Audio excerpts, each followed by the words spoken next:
కీర్తనలు 41వ అధ్యాయము. ఈ ఉదయకాలపు ధ్యానము కొరకు దేవుని వాక్యాన్ని నేర్చుకుందాం. 41వ కీర్తన 1 నుంచి. బీదలను కటాక్షించువాడు ధన్యుడు. ఆపత్కాలమందు యెహోవా వాణ్ణి తప్పించును. యెహోవా వాణ్ణి కాపాడి బ్రతికించును. భూమి మీద వాడు ధన్యుడగును.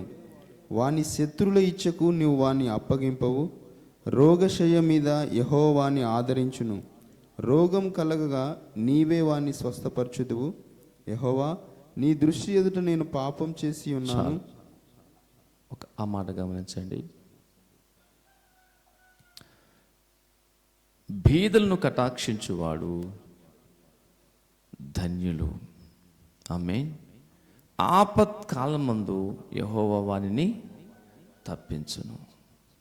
యెహోవా వాణ్ణి కాపాడి బ్రతికించును. భూమి మీద వాడు ధన్యుడగును. వాని శత్రువుల ఇచ్చకుని వాణ్ణి అప్పగింపవు. రోగశయ్య మీద యెహోవా వాణ్ణి ఆదరించును. రోగము కలగగా నీవే వాణ్ణి స్వస్థపరచదు. చూడండి, గత 2 దినములుగా సుఖముగా నెమ్మదిగా బ్రతకడానికి దేవుని వాక్యము ఎటువంటి విషయాలు మనకు నేర్పిస్తుందో గమనిస్తూ ఉన్నాం. ఈ ఉదయకాలం కూడా ధన్యకరమైన జీవితం, ఆరోగ్యకరమైన జీవితం, దేవుని చేత అద్భుతంగా కాపాడబడుచు బ్రతికే జీవితం మనకు కావాలంటే మరొక అంశం ఇక్కడ ఉంది. పేదల పట్ల, బీదల పట్ల కటాక్షము కలిగునుట, దయ కలిగునుట. చాలామంది ఏమనుకుంటారంటే, నేను సంపాదించింది అంతా కేవలం నా కోసమే అనుకున్నట్టుగా, ఇంకెవ్వరికి ఇది చెందదు, కేవలం నాకు మాత్రమే చెందుతుంది అన్నట్లుగా బ్రతుకుతూ ఉంటారు. ఒక విధంగా అన్యజనులు ఆ విధంగానే ఆలోచిస్తారు. అయితే క్రైస్తవుడిగా మనం ఎన్నడూ అలాగా ఆలోచించకూడదు. మనం సంపాదించే ప్రతి సంపాదనలో దేవుని భాగమే కాదు, మనుషుల కొరకు కూడా మనం వెచ్చించవలసింది. ఒకసారి ఎఫెసీ పత్రిక తీయండి. ఎఫెసీ పత్రిక 4వ అధ్యాయము.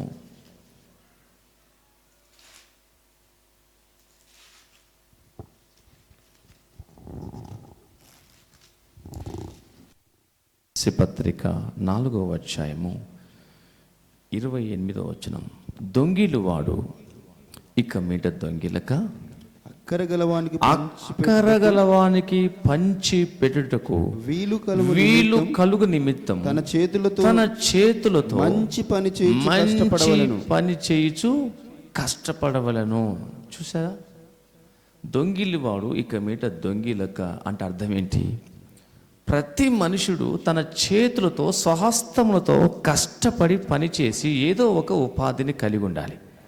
ఎవరి డబ్బును, ఎవరి వస్తువును అడగకుండా దొంగతనం చేయకూడదు, అడగకుండా తీసుకోకూడదు. దొంగిల్లేవాడు అంటే యేసుక్రీస్తునొద్దకు రాకముందు ఒకరిని దొంగతనం చేస్తూ బ్రతుకుతుండవచ్చు, ఎవరైనా మోసం చేస్తూ బ్రతుకుతుండవచ్చు. కానీ యేసునందు విశ్వాసం ఉంచిన తర్వాత నువ్వు ఇక ఎన్నడూ ఎవరిని మోసం చేయకూడదు, ఏ వస్తువు అడగకుండా తీసుకోకూడదు, ఎవరిది దొంగిలించకూడదు. నీ అంతటా నీవే కష్టపడి పని చేస్తూ సొంతముగా సంపాదించుకున్న ఆహారం భోంచేయాలి. ఒకసారి ఈ మాట చెప్పే ముందు ఇంకో మాట మీ ముందుకు తీసుకొస్తున్నాను. తెస్సలోనిక పత్రిక చూడండి.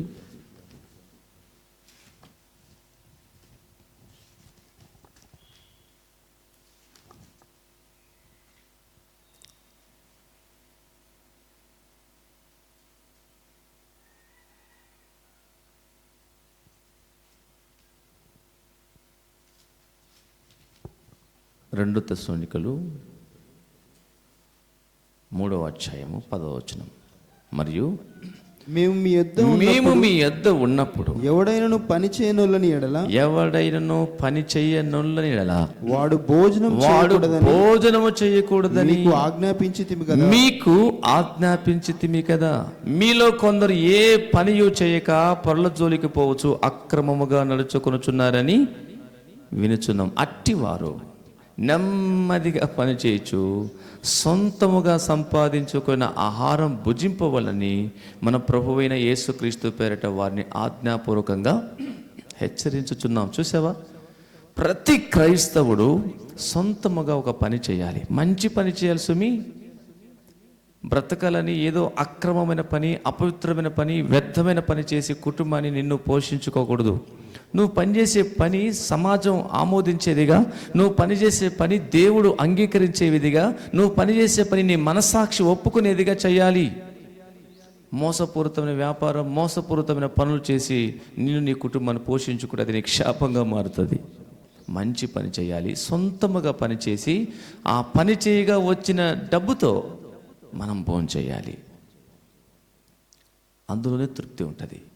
ఎవరో ఉచితంగా పెడితే తినే ఆహారంలో ఉన్న రుచి మాధుర్యం కంటే కష్టపడి పని చేస్తే వచ్చిన డబ్బుతో లేదా వచ్చిన ఆహారంతో తింటే అందులోనే ఎక్కువ తృప్తి ఉంటుంది. కాబట్టి బైబిల్ ముందే చెప్తుంది, మంచి పని చేసి కష్టపడి భోంచేయండి అని. ఎవడైనా పని చేయకపోతే వాడు భోంచేయకూడదు. ఒక దినం నువ్వు పని చేయలేదంటే ఆ దినం నువ్వు భోంచేయకూడదు. పని చేయకుండా ఎవడు భోంచేయకూడదు అన్నట్లుగా ప్రభు క్లియర్గా పౌలు ద్వారా ఈ మాట రాస్తున్నాడు. కాబట్టి దొంగిలే వాడికి మీద దొంగిలక మంచి పని చేయాలి. ఆ మంచి పని ద్వారా వచ్చిన ఆదాయంతో తన కుటుంబాన్ని పోషించుకోవాలి. తర్వాత ఇంకో మాట ఏముంది, దొంగిలి వాడికి మీద దొంగిలక, ఎఫ్ఎస్సి 4:28, అక్కరగలవానికి పంచి పెట్టుకు వీలు కలుగు నిమిత్తం తన చేతులతో మంచి పని చేయొచ్చు కష్టపడవలను. అంటే దీని అర్థం ఏంటి? నువ్వు కష్టపడి సంపాదించిన సంపాదన నీవు మాత్రమే తినట కాదు, అక్కరగల వారిని చుట్టూ ఉన్నారు, వారికి కూడా సహాయం చేయాలి. నీ చుట్టూ ఉన్న అక్కరగల వారికి నువ్వు సహాయం చేయడానికి నువ్వు మంచి పని చేయాలి. దాని బిడ్డలారా, కేవలం సంపాదించింది మనదే అన్నట్టుగా మనం జీవించకూడదు. ఒకసారి ఎఫ్ఎస్సి 1 తిమోతి పత్రిక 6వ అధ్యాయంలో ఒక మాట ఉంటుంది.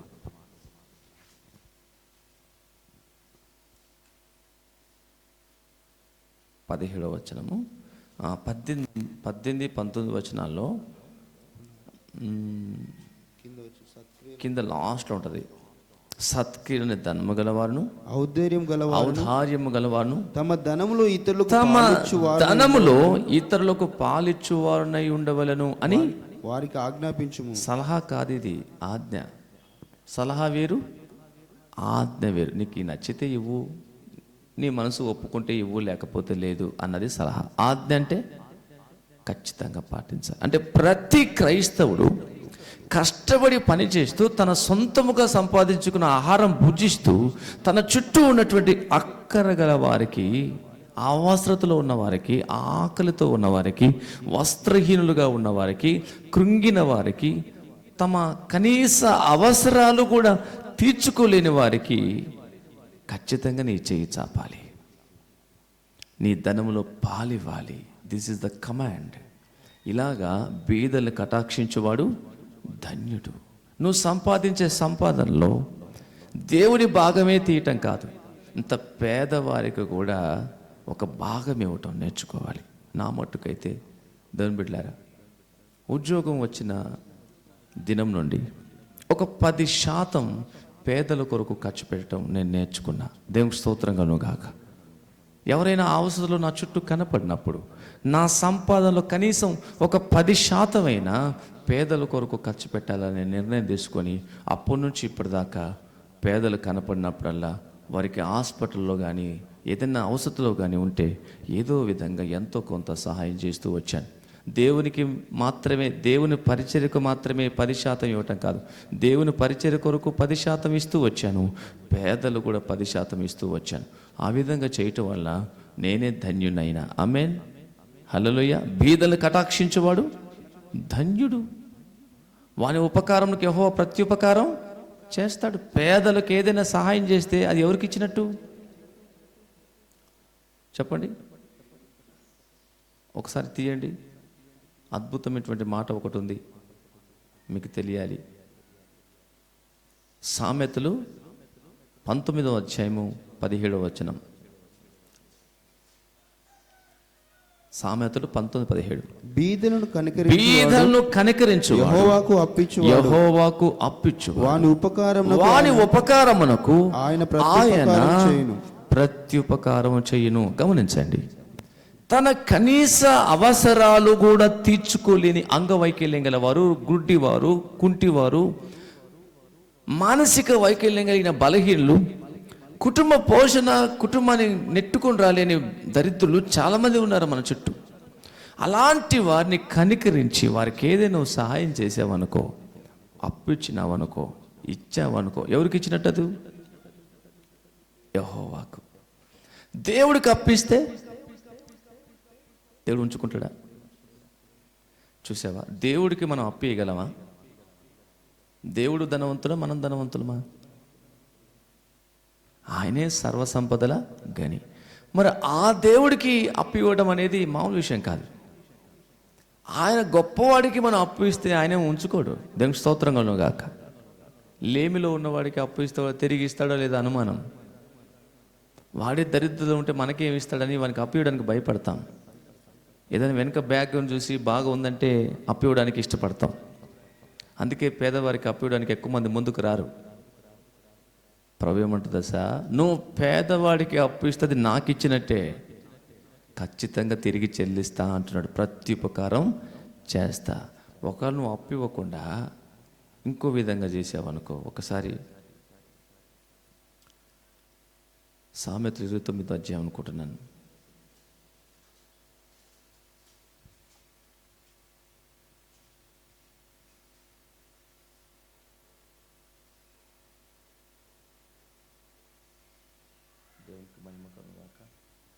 సామెతలు 28వ అధ్యాయం 27వ వచనం. ఈ మాట చదవండి. సామెతలు, బీదలకిచ్చువానికి లేమి కలగదు, కన్నులు మూసుకుని వానికి బహుశాపములు కలుగును. చూసావా, కన్నులు మూసుకుని వానికి బహుశాపములు కలుగును అంటే దాని అర్థం ఏంటి? నీ చుట్టూన్న నీ ప్రజలు పేదవారు, దరిద్రులు, బాధలో ఉండి వారు ఆర్థికంగా ఇబ్బంది పడుతూ నలుగుతూ ఉంటే ఏ మాత్రం దయ చూపకుండా, నాకు పట్టదు, నావే నాకున్నాయి, వారికి నేను ఎలా సహాయం చేయగలను, నా పరిస్థితులే నాకు బాగలేవు అన్నీ నీ మనసులో అనుకొని చూచి చూడనట్టుగా వెళ్ళావనుకో, దీవెన రాదు నీ మీదికి. శాపమని లేదు, అక్కడ ఏముంది? బహుశాపముంది. బీదలకిస్తే బీదలకిచ్చేవానికి లేమి కలగదు. పేదవాడికి ఇచ్చి ఎవడు పేదవాడు కాడు. గట్టిగా స్తోత్రం చెబుదాం.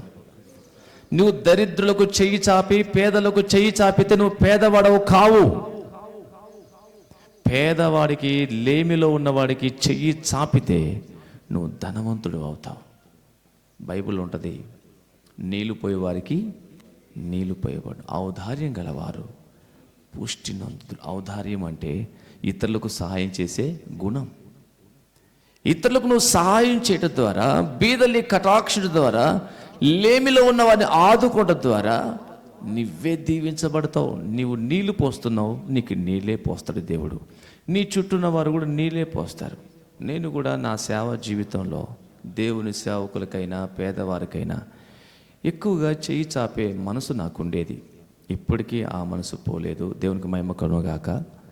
కొందరు నాకు ఎలా సలహా ఇచ్చారంటే, అన్నా నీవైతే వారి అక్కర్లో, వారి అవసరంలో చాలామందికి సహాయం చేస్తున్నావు కదా, నీకు అవసరం వచ్చినప్పుడు వారు సహాయం చేయట్లేదు కదా, ఎందుకని ఊరికే అలాగా సహాయం చేస్తున్నావని ఉచిత సలహాలు ఇస్తే నేను అన్నాను కదా, నేను ఎవరికైతే సహాయం చేస్తున్నానో వారు నాకు తిరిగి ఇవ్వకపోవచ్చు, తిరిగి ఇచ్చే సామర్థ్యత వారికి లేకపోవచ్చు, కానీ దేవుడు నా అవసరత కొరకు మరొక వ్యక్తి ద్వారా సహాయం పంపుతాడు. ఆ వ్యక్తి ఇవ్వకపోయినా ఇంకే వ్యక్తి ద్వారా అయినా దేవుడు నాకు సహాయం పంపుతాడు. నేను నీళ్లు పోస్తున్నా, దేవుడు నాకు నీళ్ళే పోస్తాడు.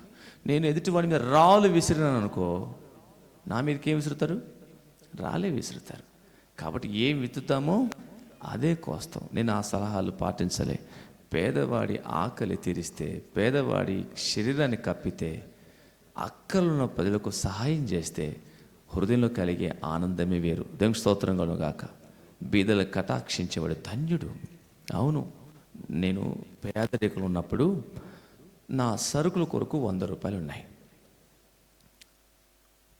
2006-7 ఆ సమయంలో 100 రూపాయలు ఉన్నాయి నాకు.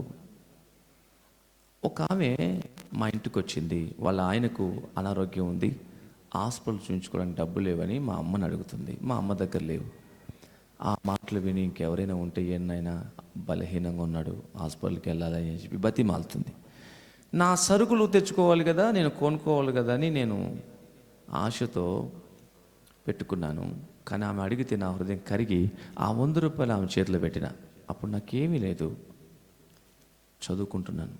దాని బిడ్డలారా, అక్కర గల వారికి మనం ఇస్తే దేవుడు మనల్ని కూడా ఖచ్చితంగా దీవిస్తాడు. ఆ రోజు నా దగ్గర ఉన్నదంతా ఇచ్చేసిన ఆ పేద వ్యక్తులకి, కానీ హృదయంలో మాత్రం సంతోషం కలిగింది. దేవుడు క్రమక్రమంగా చదువుకోవడానికి నాకు సహాయం చేశాడు, నన్ను ఆర్థికంగా ఆశీర్వదించినాడు. దేవునికి స్తోత్రం కలుగుగాక. హల్లెలూయా. నీళ్లు పోయే వారికి ఏం పోస్తాడు దేవుడు? నీళ్ళే పోస్తాడు. కంటికి కనపడిన పట్టించుకోకుండా కన్నులు మోసుకొని అట్టే సాగిపోయినాం అనుకో, బహుశాపములు కలుగుతాయి. కొంతమంది ఏమంటారంటే, అన్న చాలామంది భిక్షం అడుగుతారు, చాలామంది సహాయం అడుగుతారు, చాలామంది అందులో తాగుబోతులు ఉంటారు, తర్వాత ఆ డబ్బులు వృధాగా ఖర్చు పెట్టేవారు ఉంటారు. మరి అందరికి ఇచ్చుకుంటూ పోతే వారు దరిద్రులుగా, పని చేయకుండా దీనికే అలవాటు పడతారు కదా, మరి ఎలా చేయాలి అని అడుగుతూ ఉంటారు. నేనేమంటానంటే, అడుక్కోవడం అనేది అంత సులభమైన పని కాదు. సిగ్గు విడవాలి, బిడియం విడవాలి, నోరు తెరిచి సహాయం చేయండి అని అడగాలి. ఆ అడగడం చాలా కష్టం. నా మట్టుకు నేను చెబుతున్నా, నాకు ఎప్పుడైనా అవసరం ఉందని ఎవరినైనా అడగాలంటే అడగడానికి అపసొపాలు పడతా, అడగడానికి భయం, అడగడానికి మనసు ఒప్పుకోదు. అడగటం అంత చిన్న విషయము కాదు. కానీ నోరు తెరిచి ఒక వ్యక్తి అడుగుతున్నాడు అంటే ఆ వ్యక్తి నిజంగా అక్కరలోనే ఉండవచ్చు కదా. వాడు మోసగాడని ఎలా అనుకుంటావు? నీకు వీడు మోసగాడు, కొంచెం తేడాగాడు అనిపించింది అనుకో, కొంచెమే సహాయం చేయి, దేవునికి మహిమ కలుగును గాక.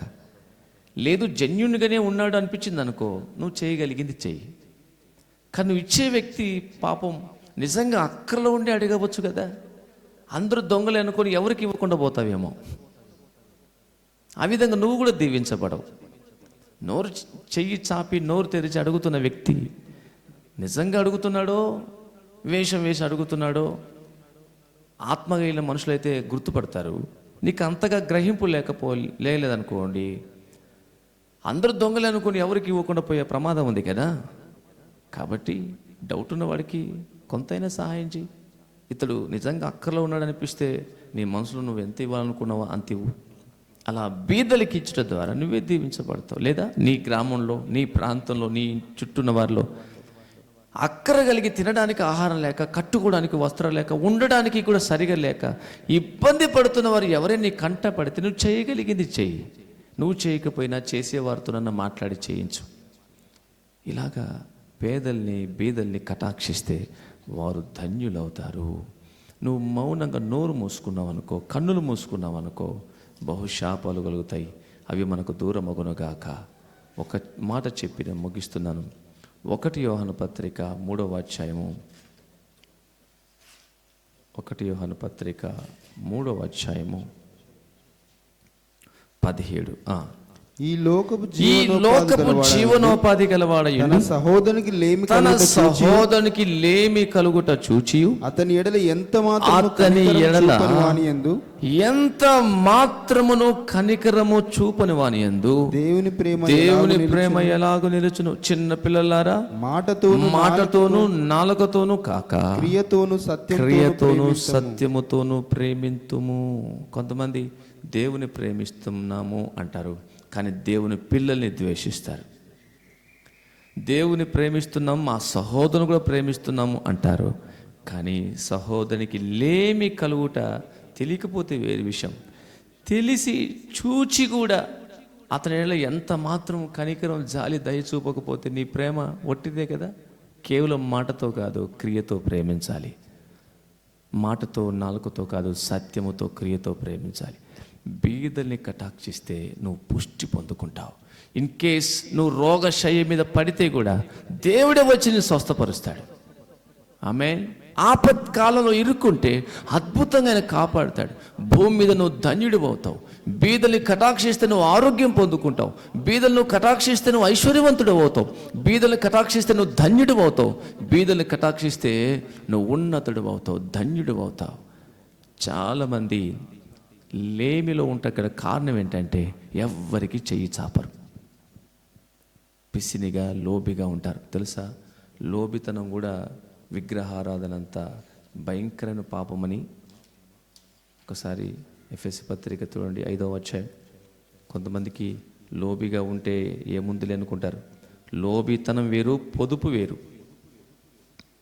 5వ వచనం ఎఫెసీ పత్రిక 5:5. వ్యభిచారి అయిను అపవిత్రుడైనను విగ్రహారాధికుడై ఉన్న లోబి అయినను క్రీస్తు యొక్కయు దేవుని యొక్కయు రాజ్యమునకు హక్కుదారుడు కాడన సంగతి మీకు నిశ్చయముగా తెలియను. చూసావా, లోబితనం విగ్రహారాధనంత ప్రమాదం. ఐ మీన్ డబ్బుని ఒక దేవతలాగా, డబ్బుని ఒక దేవునిలాగా మొక్కటం.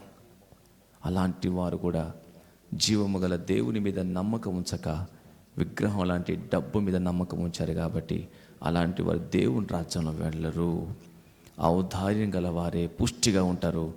అక్కర గల వారికి తమ వంతుగా చేయి చాపేవారే వారు దేవుని రాజ్యాన్ని చేరుతారు. చుట్టూన్న వారి అవసరతలు ఎరిగి కూడా కన్నులు మూసుకుంటే అది నీకు బహుశాపములు కలిగేటో కారణమవుతుంది. ప్రియ సహోదరి సహోదరుడా, ఎక్కడి నుంచి నువ్వు ఈ మాటలు వింటున్నావో ఈ మాటను నీ జీవితంలో తీవ్రముగా తీసుకొని ఇది ఇక మీదట మంచి పని చేసి కష్టపడి సంపాదించుకొని నిన్ను నీ కుటుంబాన్ని పోషించుకుంటూ అక్కరగల వారికి ఎంతో కొంత చేయి చాపే మనసును సంపాదించుకోవాలి. కేవలం నీ కొరకు మాత్రమే కాదు నువ్వు ఐశ్వర్యాన్ని సమకూర్చుకునేది, నీ చుట్టూన్న వారు కూడా సమకూర్చాలి. ఎందుకు అలాగ దేవుడు నియమం పెట్టాడో ఒక మాట చెప్పి ముగిస్తా. మనం సంపాదించుకునే ప్రతి రూపాయ మన చుట్టూన్న మనుషుల ద్వారా కూడా ఉంది. ఈరోజు మనం మొబైల్ వాడుతున్నాం. ఈ మొబైల్ తయారు చేయడానికి ఎంతోమంది కష్టపడ్డారు.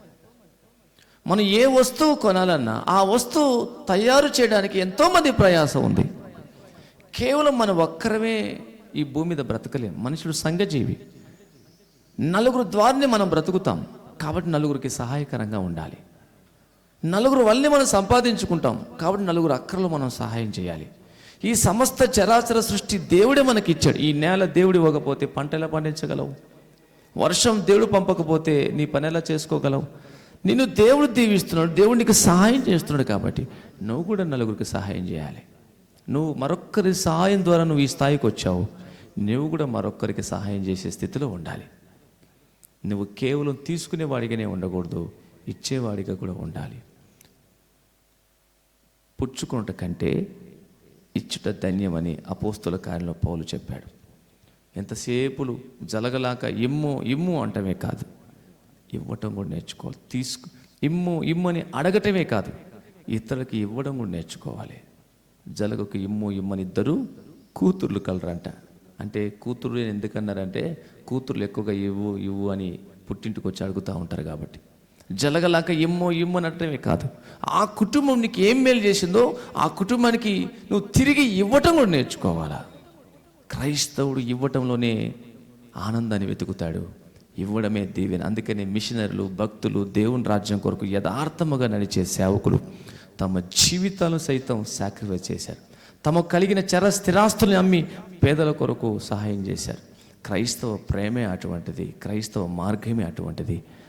అది క్రైస్తవ ప్రేమ, క్రీస్తు ప్రేమ ఉన్నది. ప్రియ సహోదరి, నీకు అట్టి మనసు దేవుడిచ్చి నిన్ను దీవించునుగాక. ఆమేన్. ప్రార్థన చేసుకుందాం. పరిశుద్ధుడా, ప్రేమ స్వరూపుడా యేసుక్రీస్తు ప్రభువా, ఈ ఉదయకాలం అనేక సంగతులు మేము నేర్చుకున్నాం. అవును, పుచ్చుకున్నట కంటే ఇచ్చుట ధన్యం. ఇవ్వటం మాకు నేర్పించండి. లేమిలో ఉన్నవారిని చూడనట్టు కన్నులు మూసుకుంటే బహుశాపములు కలుగుతాయట. అలాగా చేయనీయద్దు స్వామి. మా జీవితాల్లో అక్కరగల వారికి పంచిపెట్టే విధంగా, మా చేతనైనంత సహాయం చేసే విధంగా, మా సంపాదనలో కొంత భాగాన్ని ఇచ్చే విధంగా మాకు సహాయం చేయండి యేసయ్యా. మమ్మను ఆశీర్వదించమని ప్రార్థన చేస్తున్నాం. బీదలను కటాక్షిస్తే, వారికి సహాయం చేస్తే ధన్యులమవుతాం. రోగశయ్య మీద ఉండిన స్వస్థత పొందుతాం. ఆపత్కాలంలో వచ్చిన ఆదుకునబడతాం. భూమి మీద ధన్యులమవుతాం. మా బ్రతుకులు ఆశీర్వాదకరంగా ఉంటాయి తండ్రి. లోబితనం, ధనాపేక్ష, విగ్రహారాధన ప్రభువా, జీవము గల దేవుడవైన నిన్ను మాత్రమే మేము ఆరాధించాలి, డబ్బును కాదయ్యా. దేవుడిని సిరిని మీరు సేవింపలేరు అని చెప్పారు. నిన్ను సేవించే ఆత్మ మాకు దయచేయి. ఎంతమంది ఈ వాక్యం ఎక్కడెక్కడి నుంచి వింటారో నాకు తెలియదు. వారందరి జీవితంలో ఒక నూతన క్రియ జరగాలి. ధనాపేక్ష అనే కాడి విరగొట్టబడాలి. వారు మంచి పని చేయాలి. అక్రమంగా సంపాదించకూడదు, పొరుగు వాని సొమ్ము ఆశించకూడదు, దొంగిలించకూడదు. ఓ మంచి పని వారికి దయచేయి. కష్టపడి పనిచేసే ఆరోగ్యమే, నీ కృపలో వారి కుటుంబాలు పోషించుకునే సామర్థ్యత ఆశీర్వదించి, ఏ పని చేయక అక్రమంగా నడుచుకుంటూ పరుల జోలికి పోవారిగా ఉండకూడదు. సమాజంలో అల్లర్లు పుట్టించేవారు సహజంగా ఏ పని చేయని వారే. ఏదో ఒక పని చేస్తూ కుటుంబాన్ని పోషించుకునే వాడికి అల్లరి చిల్లరి పని చేసే టైమే ఉండదు. ఏదో ఒక పని చేయడానికి సహాయం చేయి. ప్రభుత్వం కూడా మంచి ఉపాధి కల్పించేవారిగా చేయి. దేవా, నీ కృప చేత నడిపించు. ఈ వర్తమానానికి నీరు గట్టి మీరు ఫలింపచేయమని యేసు శక్తి గల నామములో ప్రార్థించి అడిగి పొందినాం పరమ తండ్రి, ఆమేన్.